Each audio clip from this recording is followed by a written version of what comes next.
मैले त अगाडिदेखि नै भनेको छु। अब हाम्रो अग्रज अभिभावक यहाँ आएर पक्कै पनि आफ्नो धारणा राख्नुहुनेछ।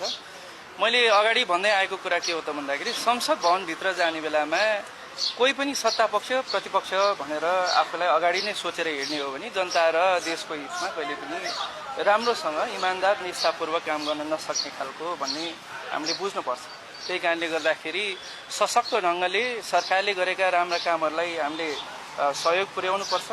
उहाँले गरेका कमी कमजोरीलाई हामीले औल्याउँदै त्यसलाई विरोध मात्र होइन, खबरदारीका साथमा रचनात्मक हिसाबले सल्लाह सुझाव र सहयोग पनि पुर्याउनुपर्छ। यसलाई चाहिँ सच्याउनुहोस् भनेर।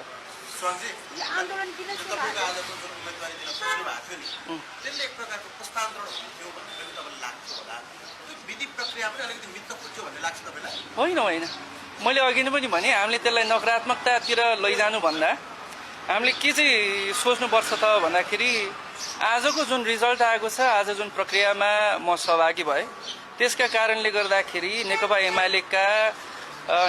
नेकपा एमालेमा रहेको अलिअलि कमजोरीलाई हामीले सुधार्दै हिजो के भएको थियो भन्ने कुरामा आत्मसमीक्षा आत्मालोचना, अहिले वर्तमान अवस्थामा हामी कहाँ उभिएका छौँ र भविष्यमा गएर नेकपा एमाले अझै सुदृढ भएर अगाडि बढ्छ भन्ने विश्वासका साथमा मैले एउटा पाइला चालेको हो।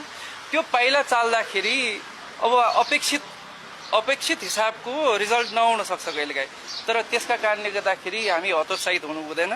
हाम्रा नेकपा एमालेका शुभचिन्तकहरू युवा पुस्ताहरूले पनि हतोत्साहित हुनु हुँदैन।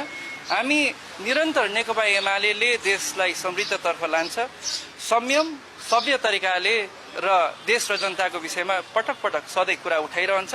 समृद्धतिर के भन्छ आफ्नो देशलाई देश र जनताको हितमा काम गर्छ भन्ने कुरामा म एकदमै विश्वस्त छु।